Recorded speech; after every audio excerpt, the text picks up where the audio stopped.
welcome back. I'm just about to invite our panel members up onto the stage for our technology panel.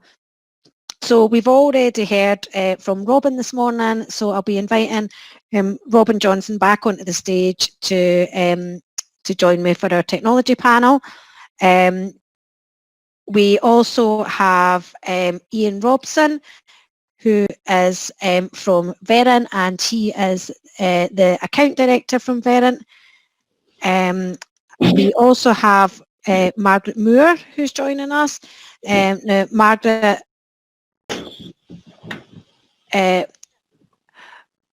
Mags is from Sopra Steria and is the Director of Scotland and Northern Ireland for Government. And we have Simon, who some of you may have heard yesterday, from the Market Solution Specialist from Netcall. So just wait for Simon to join us. What I'm going to do is just ask you all to do a quick introduction. Obviously, I've said sort of who you are and who you work for, but if you just tell us a wee bit around about your role, and then we'll move on to the questions that we've got prepared regarding our technology panel. Mags, I just had hand across to you and just ask you to introduce yourself. Okay. Hi everyone. Good morning. I'm Mags Moore. I've worked for Sopra Steria for the last 10 years here in Scotland. I'm the director for our public sector business here, and very recently, in fact, I'm taking up a role to look at local government from a UK perspective, all about joining the dots to make public services better in the citizen journeys. That's the thing that we've got a real passion for. I had a really good presentation yesterday from Broxburn. I believe that some of your colleagues were involved with, yeah. And they talked a lot around that citizen journey and how they've really managed to improve things. And one of the things that was quite impressive about their presentation was the pace of change. I think it can be something that a lot of people get frustrated with local government is the pace of change, although maybe not something that we've seen in the last 8 months or so. Ian, did you want to introduce yourself? Yes, good morning everybody. My name is Ian Robson and I'm a gamer turned poach keeper, by which I mean I sat on both sides of the fence.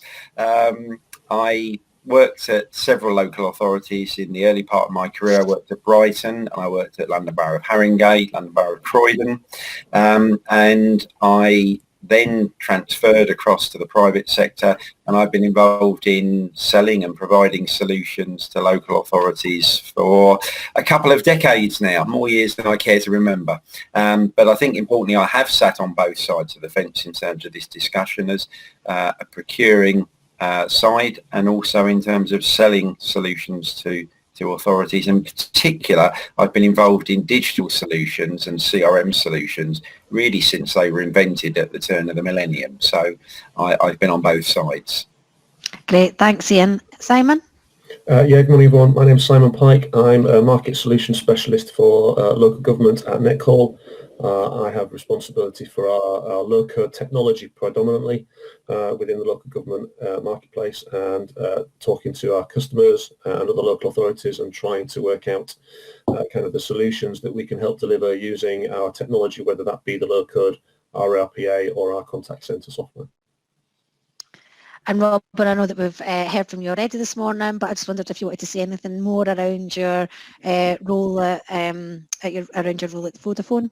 Yeah, real quick. So I am a solution specialist dealing with digital transformation, but focusing on the end user. Great, thanks very much.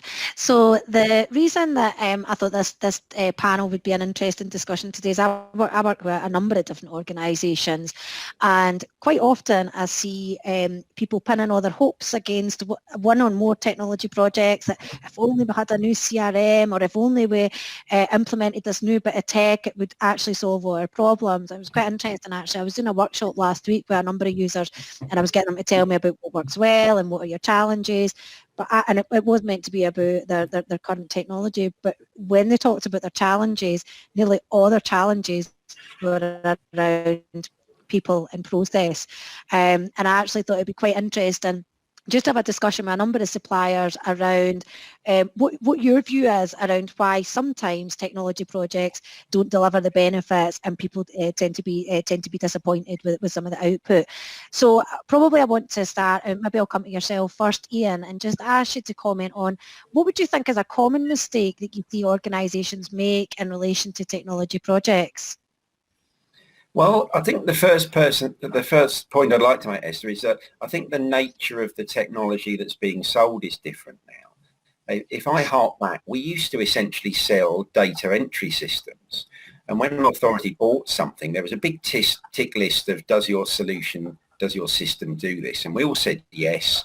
And what typically happened was that the one that was the lowest or the near lowest price then actually was implemented, and it was put in, and it was then up and running, and the authority themselves would put data in, and out would come a housing benefit assessment, or out would come a license. It was a process that was singular. And I think what's changed is that we're, as providers, we're now providing toolkits, we're providing potential, we're providing capability, and that means that the projects, in order to work, they need to be collaborative. And I think that the authorities that we're selling to sometimes don't really understand what they want to do with the thing that they're seeking to procure. And I think the biggest mistake in procurement processes in public sector at the moment is very arm's length, very sterile procurements that run on the portal, where an aspiration is stated rather than a clear set of objectives and outcomes. And I think there's a responsibility on the buyer's part and on us as providers to just have clarity. And the clarity comes through communications. And the communication comes in terms of specifically agreeing what you're setting out to do, having a plan which is reflected in the contract to deliver outcomes, and real clarity both within the contract and within the project working mechanism of who is going to do what. Because it's no longer a question of the suppliers providing a system and turning it on. It's now about working together to provide engagement solutions, customer-focused solutions that are appropriate for the demographics of the authority. So I'd ask the buying authority to know what they want, articulate it, be shaped by the experience of the providers, and then work together collaboratively with a well-defined division of labour as to who's going to do what to make the project a success. But most importantly, keep talking to each other. And that, you make some really interesting points there, Ian, because I think I'm seeing that as like more and more as well, is that before you were very much asking for a specific system that would do a specific thing, whereas now what people are buying is totally different. Mags, I can see you smiling away there. I wanted to know if you wanted to come in.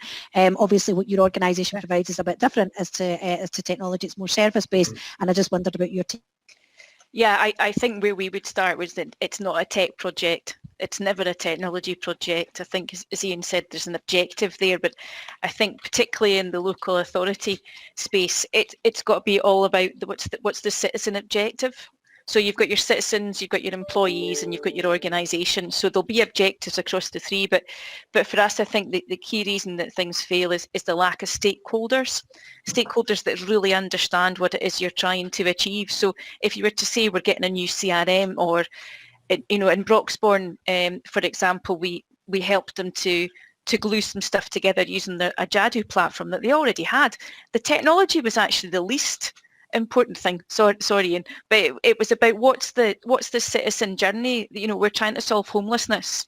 We're trying to get people's bins set up. And I think if you it's about JFK, isn't it? He said to the janitor, what's your job? I'm trying to put a man on the moon. I think everybody and all the stakeholders need to understand what it is you're trying to achieve. And if everyone understands the significance of it, I think that then helps the technology project be successful, because it's just, you've got real clarity about where you're heading. So that user research, or by users it could be citizens, or it could be council employees, a social worker at the front line. I mean, I think that can be challenging though, because I think getting buy-in to a certain extent, where people go for a technology project like a CRM and you ask for buy-in for a system, that can be quite different to when you're trying to sell that vision and when you're trying to tell the story. And I quite often say that to organisations, like, what is the story that you're trying to tell? Yeah. And that's when you actually get that buy-in. And it was quite interesting. I felt that Andy really talked quite a bit about that, around the story and about the engagement across all aspects of the organisation. And it's been, I found it really inspiring when Andy talked around what he's managed to do in relation to 365, because I think originally it was just about upgraded email, and loads of organisations haven't really gone much further than that. And I know, Robin, you're going to be talking tomorrow morning a bit around the kind of adoption and utilisation piece, but I think that selling the story and the vision, both at corporate level and more widely, is really, really important, and something that's quite often I see lacking. Robin, was there anything that you wanted to pick up on that? There's two comments around that. One is to Ian's point. So I've had experience in the last 12 months, maybe 18 months, where organizations have come out with an idea of what they want, but haven't actually come out with an idea of what the impact of that want is. So rather than going out to tender with an environment that goes, this is what I want, can you give me a price? I have suggested to them that maybe you should come out with some outcome statements, some challenges, tell us how to solve them. So that interaction, as Ian's described, between supplier-buyer kind of scenario becomes far more meshed. It's almost like, if it doesn't make the boat go faster, why are you doing it? You know, and continually challenging that environment. The other comment I'd like to make, and this is to Mag's point, is that if at any point, I think people lose context as we go along a project, right? So while the intentions and the senior level engagement and actually the procurement level engagement is all really defined potentially and structured around governance and process, everybody in that stakeholder environment has a different objective, but you've got to have an overarching context to it all. And that context is lost as you go through design, project management, implementation, adoption. You've got to keep that overarching context. And even if it's a 10, 15-minute communication method saying, guys, don't forget, this is what we're trying to achieve here. You know, let's not lose sight of what our end goal is, because when you talk about value for money, when you talk about delivering against objectives, a digital strategy, you need all of those things when you come to doing your analysis of what happens at the end.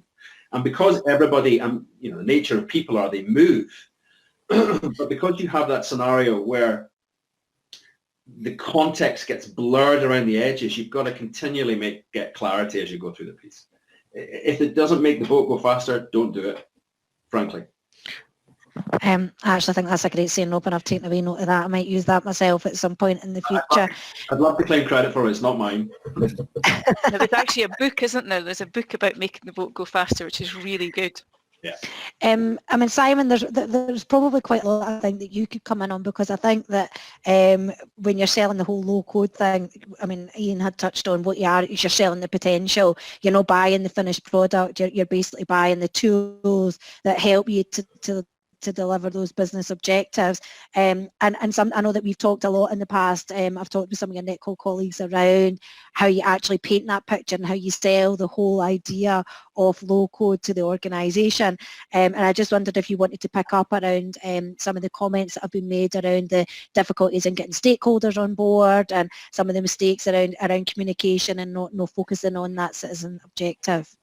Yeah, and I think that's key, isn't it? I think that's focusing on the citizen objective. You know, I mean, at the end of the day, whatever technical solution you go with, it's just the enabler. It's not what the project is. And I think when you come to projects like that, which lead them to delay or failing, one is not fully understanding, as Ian was saying, not fully understanding what they want at the start. And I think if they come in looking at too narrow, then they're setting themselves up to fail almost. They need to look across the whole organisation and look at what they're actually all trying to achieve.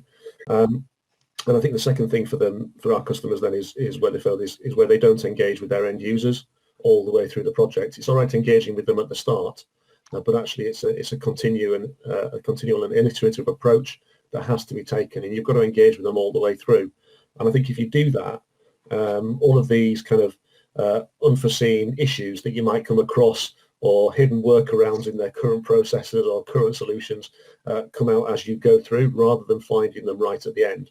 You know, whatever they think their process is, when it comes down to really being explored, they will have, over the years, had to find ways of getting around small niggles, sometimes big niggles, but trying to get around those. And if they go looking for a solution that's exactly what they've got now, then again, they're going to fail.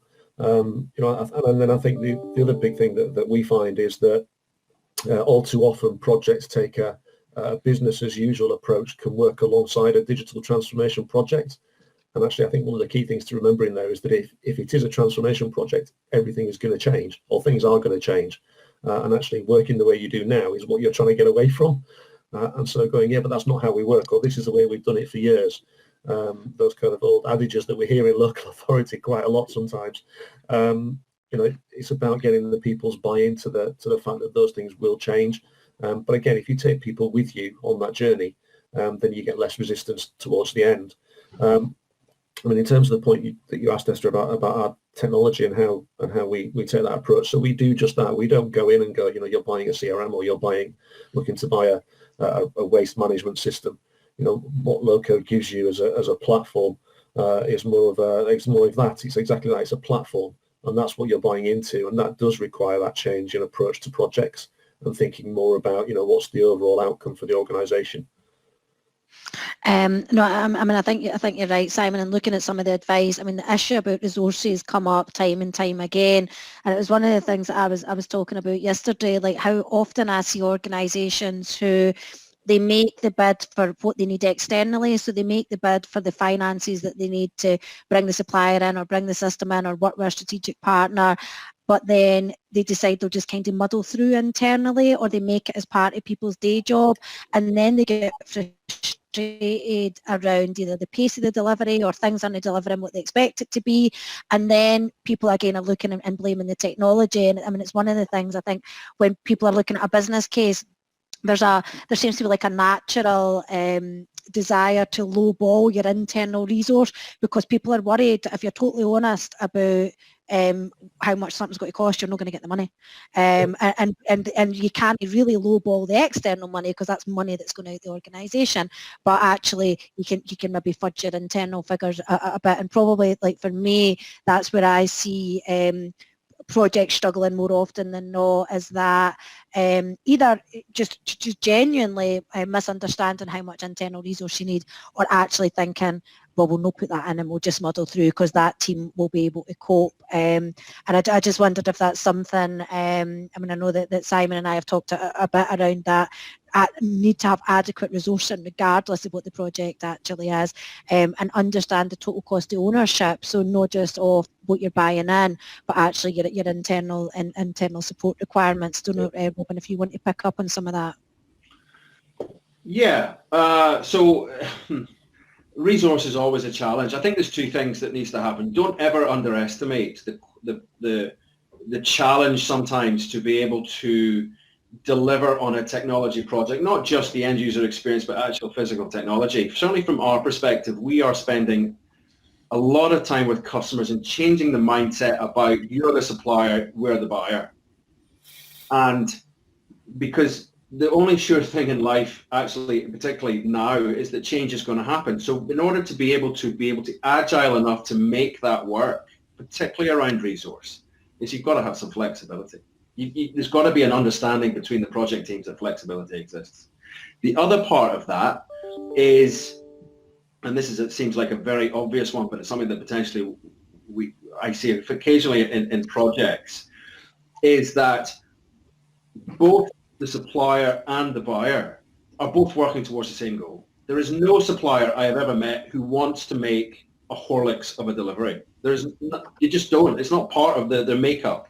They want to do it. Sometimes things get in the way, but we've got to be proactive in the way that it approaches. So it's very much a strategic partnership approach. It's not just a supplier-buyer relationship. And that, for me, is I'm seeing a shift now towards that.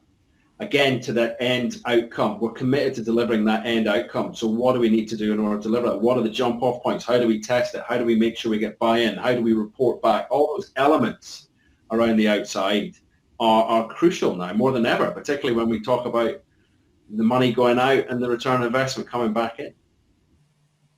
So I think- Esther's disappeared. I was going to say, Simon, you had your hand up, didn't you? I think Ian had his hand up, yeah. The reason that I disappeared was because Andy had been messaging me to say that my signal's really poor, so I'd switched my camera off, and it then means that if you mute, I'm still here, I'm just hiding in the background. Oh, right, It okay. means that I'm mute, it looks like I'm not on the stage, but I'm still here and I'm listening to everything and taking notes. Ian, I'll bring you in to respond to some of what you've heard.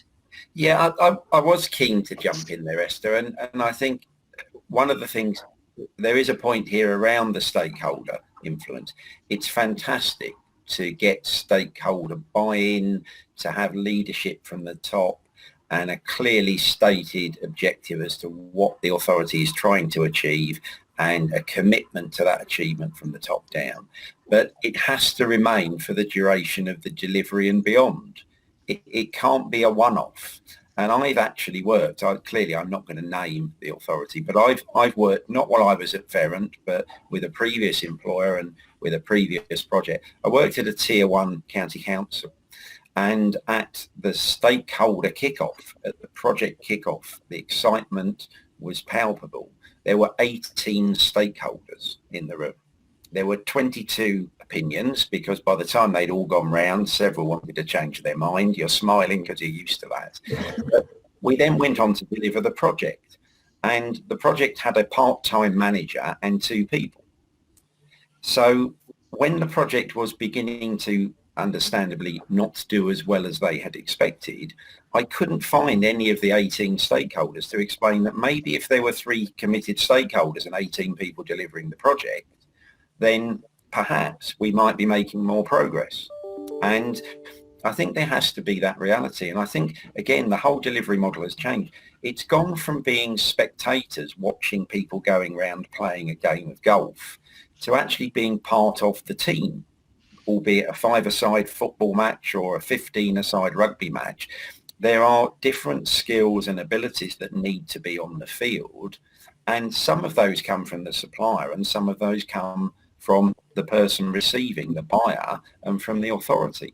And I think the other point I was going to make, that in terms of the aspirations, local authorities can learn well from, and they're always talking to their partner organisations and to other local authorities. Everybody's on a different stage of their digital journey, even if they're using the same technologies. We have over 50 customers. As Verint, we have over 50 local authorities using our technology, but clearly some are much more advanced in the adoption of that, and some have utilised it to a far greater extent of others. And we encourage that sharing within the community. If you're at a certain stage on your digital journey, you won't get exemplars from within your organisation other than the ones that are leading it. But you can get ideas and thoughts and exemplars from other authorities and share adaptations of the technologies and put them to good use in your own authority. It's learn, adapt, deploy, and go forward. There's a couple of questions in the chat that I think would be good to bring in. So, as what the panel are saying is that the local government approach to procurement and projects is now out of date. Simon, I don't know if you want to pick up on that. I just think it's changed. I think it's evolved more than anything else. I think we've seen a shift in the way in which we engage with our customers in recent years. And I think one of the biggest ways that that's changed is around the way in which, as a supplier, we're now in a position to think about how customers are building their business cases and support them with that a little bit more, because I think as we already said, they're having to change the way they think. This grand plan about a waterfall type of approach of a project where you know everything up front and look for the implementation right at the end doesn't work anymore, and that means you have to shift the way in which you think as an authority, the way in which you're looking to procure, really, in terms of the solutions that you're looking for, rather than the way in which you procure. I don't necessarily think there's a problem with the way in which procurements are done within local authorities.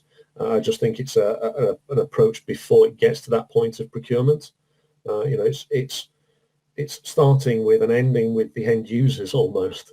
and going, they're the most important in this. What are you delivering to them? Whether those be internal end users within your organisation or whether they be members of the public, obviously depending upon the project and the solution that you're looking for.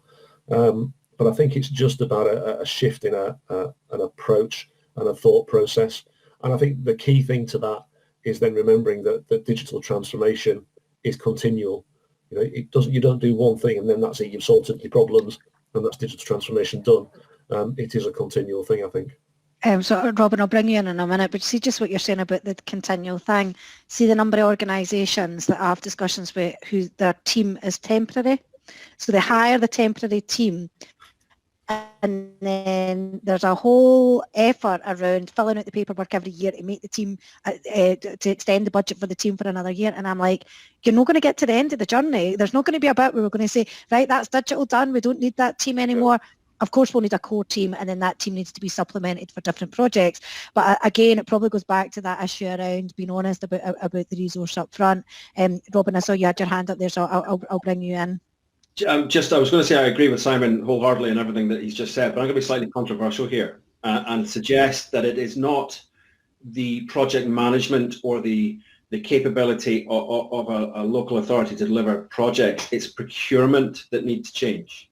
And I don't mean the way they procure. I mean the way they are part of a stakeholder engagement. There's a feeling, certainly in my experience, certainly the last 2 years, is when you come onto, you go through a process and then you suddenly see procurement are joining a call and you just dread. Because they're not part of the outcome statement, they're part of the governance and process and procedures, which quite rightly they should be. But they're a stakeholder in this game, but they're a stakeholder in this process as well. And they have to get, in my view, change their attitude slightly towards if it don't make the boat go faster. Max, do you want to come in a bit around some of the comments that Simon was making around focusing on the end user in relation to the project? Yeah, absolutely. I think that the end user, you've got to focus on them all the way through. You've got to, so you find out through your user research what it is that they want.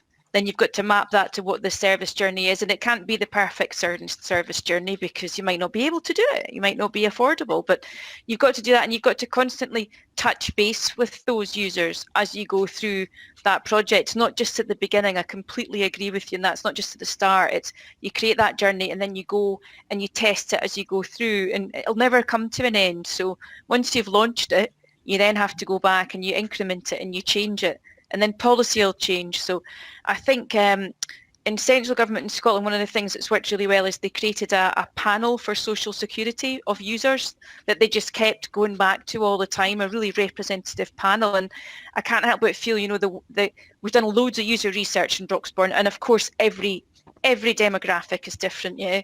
But there must just be that way within local government that we can share what we've learned. So just on the table earlier, I was having a good chat with Michelle Coyle about a housing project, just saying we did some great work around homelessness. Wouldn't it, just that sharing across local government, I think there's a great opportunity to almost inherit what somebody else has done in their user research and then validate to see how that's different.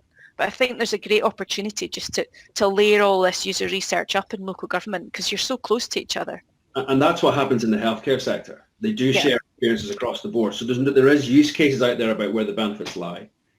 Definitely. Ian, one of the things that you had said earlier that you thought that procurement had really changed, that people were buying the potential as opposed to actually buying the solution. Has your organisation made any changes to adapt to that, which has helped improve the engagement with customers and ultimately what the outcomes of the projects are?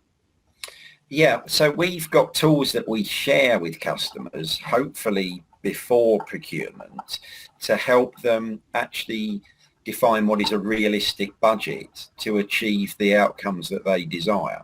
And it's very difficult for suppliers when there are very kind of elaborate statements of what the authority wants to achieve, but no idea as to what their spending power is.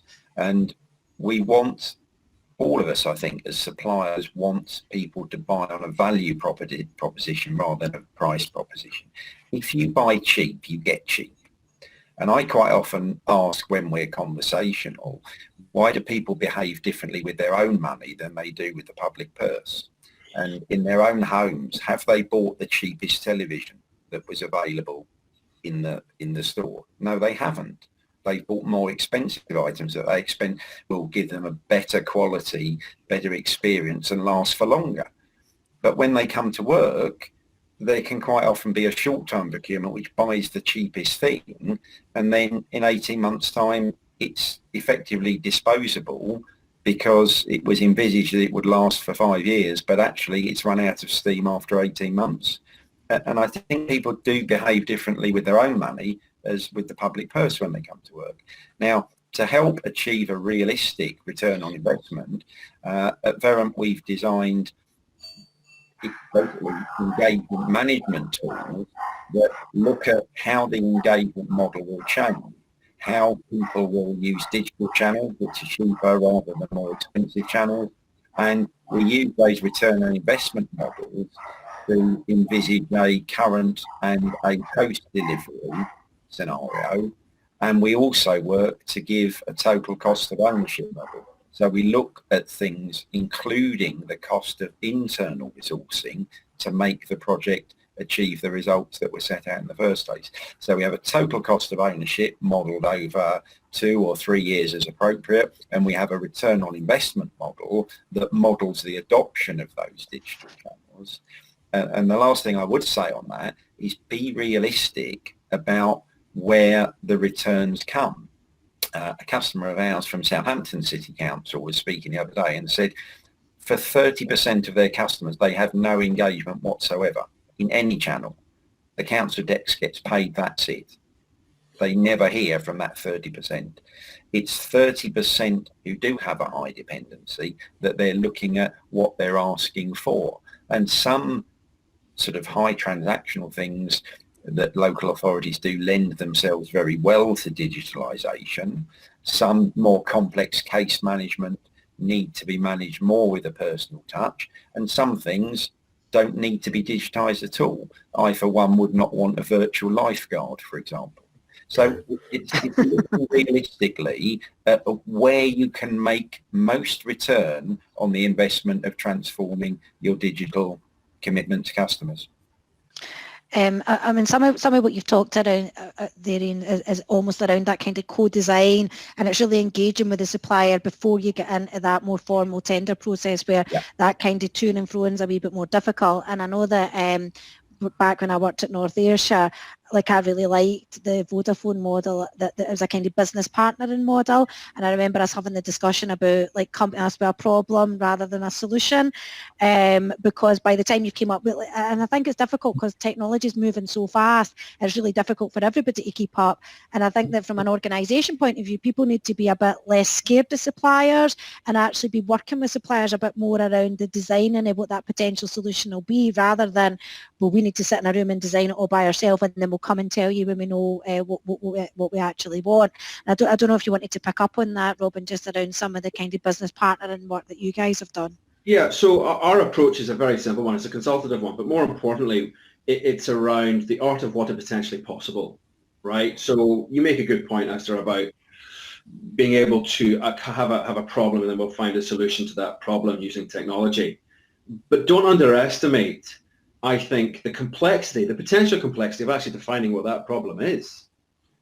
Because you've got a number of stakeholders going around the organization, all who potentially have a stake in the delivery mechanism or the outcome statement. And understanding what that looks like is sometimes a long process. For us, we know that we have experience in a number of areas, but every customer is different. And we would rather, to Ian's point, and I think Simon and Max would agree as well, we'd rather engage early to either suggest this is one way, it may not be the only way, but it's one way of solving that problem, or just say, look, we can't solve that problem. We're not in this, and we can't provide you with what you're looking for. I'd rather do that than simply look at a blank piece of paper, do a return of information. Say, here's our portfolio, which goes from A to B, it's, down to Z. And I think ultimately, I go back to my point, is that organizations like Vodafone in particular, and I'm not just Vodafone, we're not unique in this space, I don't think, are more interested in solving problems than providing technology. That's why we exist. It's really difficult to articulate that if you're looking at a blank piece of paper saying type 1,000 words on what you can do. So I'm actually going to bring Mags in here again, because one of the questions on the chat is around what you see as the role of the digital manager or the digital worker within government. And I know that's something that Andy McDonald talked about earlier on when he was talking about the importance of his digital champions and then his change agents. And I know you've talked a wee bit around the involvement of the customer, but I just wondered if you could talk a wee bit around how you see the role of the digital manager developing. Yeah, and the digital manager is why, that Broxbourne spoke yesterday. I would say that their staff were the ones that really worked with us to make it go at pace. So in Agile speak, the role of a digital manager is more that kind of product manager role. So the digital manager is somebody who is empowered by the business, really understands what's going on to make decisions, to keep pushing things forward. And they've got to be a bit of a project manager. They've got to know the business, and they've also got to just have that passion for moving things forward. So there are different disciplines that are emerging now. When we can see that a good project manager can absolutely become a good digital manager, but they have to have the right attitudes. If they're really stuck on tasks and the A has to follow B, has to follow C, that they're probably going to struggle with that. And we've been retraining a lot of our customers as well as our own staff, and it's quite a challenge. But I think they've got to be good at telling a story. A digital manager's got to be a really good storyteller. And I can't remember who it was it Simon that talked about context? They've just got to be a really good change agent that can bring people on board and just drive it forward, and the technology will follow through. The technology is the easy bit, not that it's not trivial and it's not uncomplex, but it's the easy bit if you can get people moving forward and get the momentum going. But it is a different skill set, and I think you have to invest in people to get there. It's not just I'm going to make you a digital manager. You're going to have to invest in people to become a digital manager.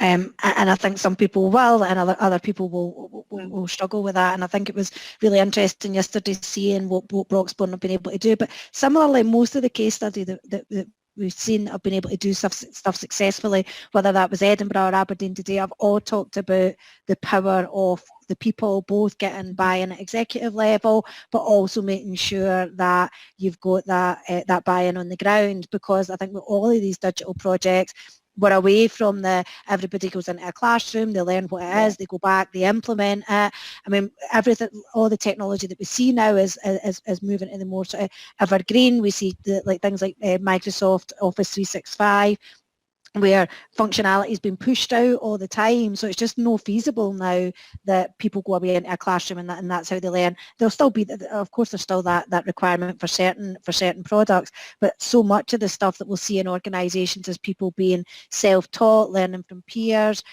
learning through like sort of YouTube videos and self-help. And I think that sort of follows on from a lot of the examples that we've seen. Just moving on to a bit around the supplier-customer relationship, and we've got a question in the chat around positive relationships between suppliers and customers. How do we rebuild that? And it's saying, how do we rebuild the trust that was lost with legacy suppliers? So that's probably quite an interesting viewpoint. I think it's an anonymous question, so I don't know if anybody's willing to put their hat in the ring around the trust being lost, maybe in previous days where the trust has been lost, and what we do to actually get that back. I'm happy to pick that up. I think it spins off the back of something that Robin was saying earlier about getting involved earlier with our customers on any new projects. I think if you can do that, I think if you can show them willingness and commitment to helping them understand the problem that they're really trying to solve, and not thinking about it from a technology perspective. I think if you can do that and get in there and help them to question almost what it is that they're looking for and to rethink things a little bit, and to really try and delve into what they're trying to achieve and help them to understand what their processes really are. I think that's a good way of of rebuilding that relationship, and then taking that forward and going, right, okay, so now that we've done that, let's look at how we can help you get the right solution to do that. In our case, it's going to be, looking at our technology. In Robin's case, he's going to be looking at their technology. In Ian's, it's the same. I appreciate it's a little bit different for you, Mags, with the roles that you play in local authorities. But it is going to be about then trying to find the best solution. I think Robin said it earlier. We're all in this to try and help solve problems and provide them with the best solution for the services that they deliver. Just add there, Esther, if you don't mind. Look, No, on you go. People make decisions based on the information they have at that time. So if you really want to repair a relationship or look at a positive relationship between a supplier and a customer, as a supplier, which I don't like the word, but as a partner, it's incumbent to us to provide the right information at the right times to make the right decisions. That's where the trust lies. And if that means challenging actually what the outcome statement looks like and saying, are you sure, what benefit is this going to provide? Be a challenger supplier or a partner, as opposed to, yeah, okay, I'll price that up for you. That to me builds that trust, not just as a special advisor kind of style trust, but gives the organization the right information at the right time to make the right decision. I'm just wanting to see if there's anybody that's in the room. I'll come to you in a second, Ian. If anybody wants to ask a question, like in person, if you put your hand up and we can invite you up onto the stage. I know that some people hate that, so if you want to continue just to ask questions in the chat, that's absolutely fine as well. Ian, did you want to come in there? Yeah, I think to answer, because I think there's a kind of a dark cloud behind this lost trust between the community. I mean, I think, Robin, we are suppliers, and we have to be honest about that. Our job is to supply tools and services. We crave partnerships. I think one of the things that's gone wrong around the level of trust is that I think some people who are not experienced at buying think that suppliers like ourselves are desperate for business. And I think we have a duty to ourselves. We have a duty to ourselves and a duty of care to customers to say, well, no, sorry, we're not desperate for business, right? We're desperate for good business, and we're desperate for the opportunity to create those partnerships. But it becomes a two-way process. We want to end up with partners. Edinburgh, who spoke yesterday, are definitely a partner of ours, because they spoke yesterday about how much they were able to do themselves, that they felt empowered, they felt they owned the solution, and they could come to us as their trusted supplier to just provide the help that they needed when they needed it. And I think, we're all in agreement that that's what we're looking for. But we have to say, yes, we are suppliers to the marketplace, because that gives us a duty of care to that marketplace to be continuously investing in making our solutions better and giving more potential from the tools that we provide. So I think we love to be partners. We embrace those partnerships, but we can't say that we're partners to everybody, because if people don't want to behave in the way that generates that partnership, we remain as suppliers. And I think there had been, I've seen that relationship change. I've seen us being treated with suspicion and an element of distrust, and, it's those nasty suppliers. Well, I don't think we are nasty, and I think that some of the people who might say all nasty suppliers, they have a job and they want to do their job, and it requires on them utilising the things that are sold in the marketplace. So I wear the badge of a supplier with pride, but I want to be a credible supplier and an honest and open supplier. And it's all around this communication. It comes back to, if you communicate well with suppliers, they'll communicate back to you. And if they don't, then you shouldn't choose them as your preferred partner. So one of the questions in the chat, has anybody got any advice on how can your customers be better customers? What can the local authorities do to build positive relationships with the partners? I think I just started to answer that. Yeah. I'm sure that people on the panel will want to elaborate on that. Max, do you want to pick up that?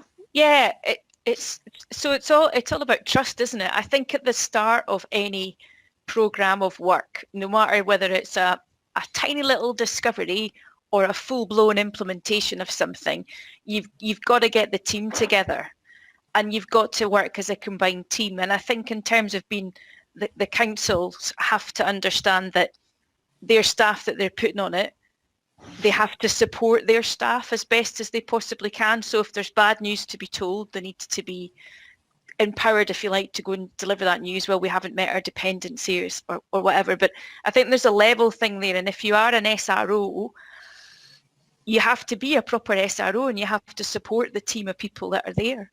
You know, and I think that's often governance. I think Robin mentioned governance earlier. Governance for me is a really positive thing. Governance should be about how can we help projects to succeed, not, I think what often happens is picking up, 99 things goes well and focus on the one thing that hasn't gone well.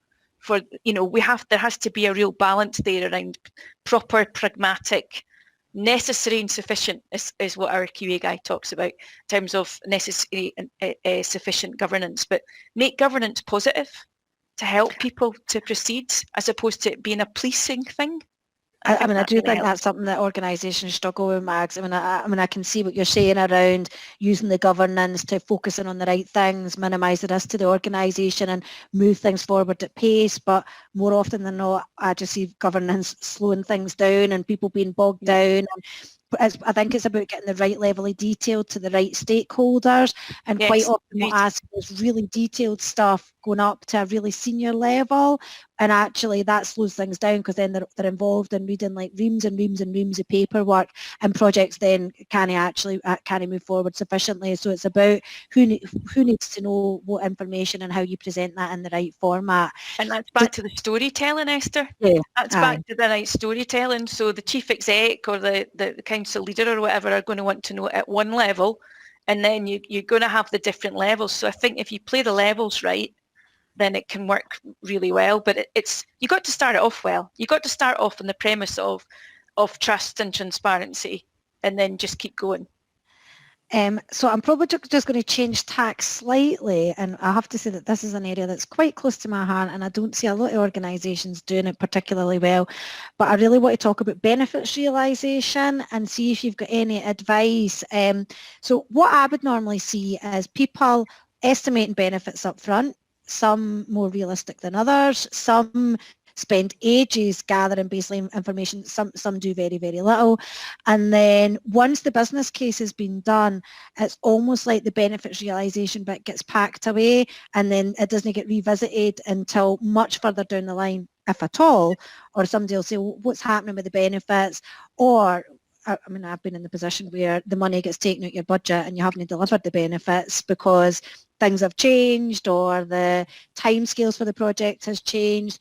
And probably, like, even when I've been asking for benchmarking information on benefits, I found it really difficult to find organisations that are doing benefits realisation particularly well. You get people that will talk about the benefits, but when you say, have you actually delivered, like, can you talk about what you've delivered either in money or in hours, it can be quite difficult to get those real tangible benefits, as opposed to maybe the kind of softer story about how we've made it better for the citizen or how we've made it better for the member of staff.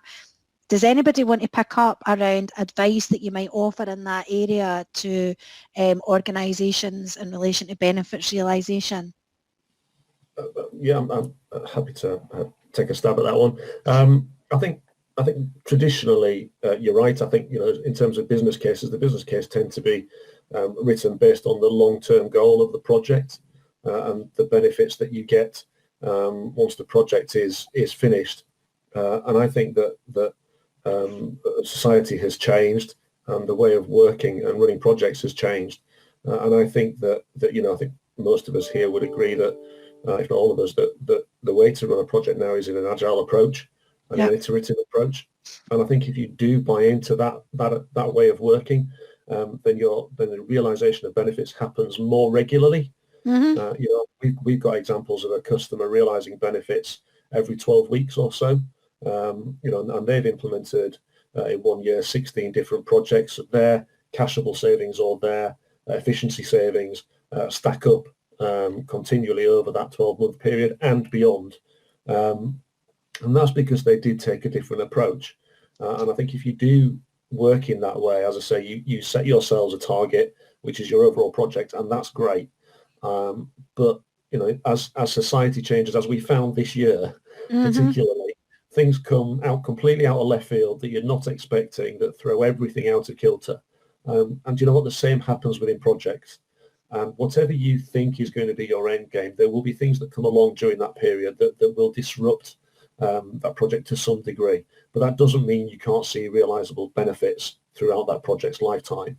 It's about breaking it down into small, measurable chunks, and that does require that agile and iterative approach, I think. Yeah, I mean, I think I see loads of organisations that are keen to embrace agile, but they find it difficult to let go of but probably back to governance actually, as around the kind of governance and more traditional project structure, because I think that idea where you're scoping out your agile sprints and thinking around the value and the effort, and then very quickly saying, well, what have we learned from that sprint and have we delivered it? I think the organisations in principle are keen to deliver on that, but I'm not sure that there's a number of organisations are necessarily set up in that way just yet, even although that's where their ambition might be. Mags, did you want to pick up on any of that?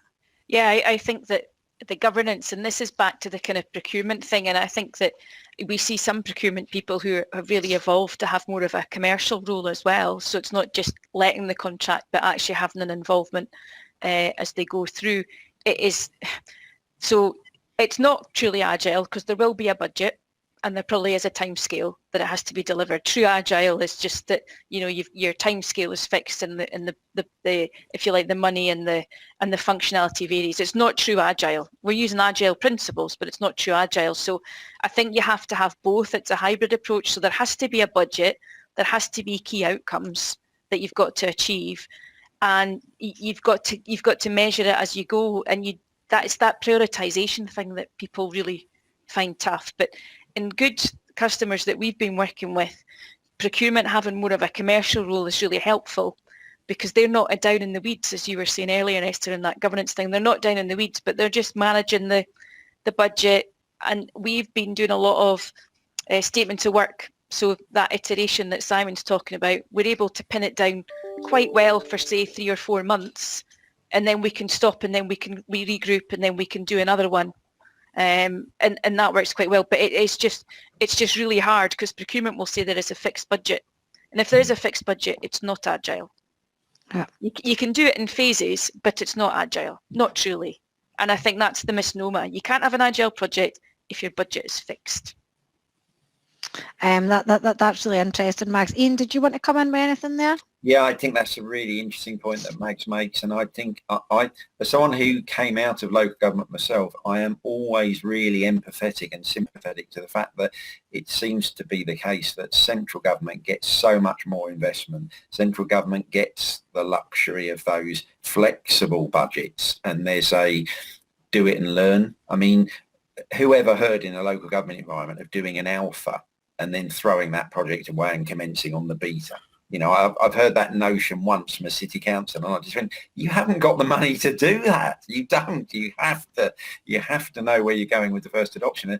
And central government seems to be able to be quite indulgent in their kind of exploration of the potential of the technologies. Local government has always, and it's been exacerbated enormously, even pre-COVID, we know it was being exacerbated. The pressure, the pincer movement is on to maintain or improve services whilst reducing the cost. And the technologies that we're talking about can reduce the cost of FTEs. We are talking about digitising and automating delivery of services where there's less FTE involvement. But it doesn't necessarily mean that you have to abandon those FTEs. You can redirect those resources. You have, if you like, a reinvestment, a continuous improvement of staff.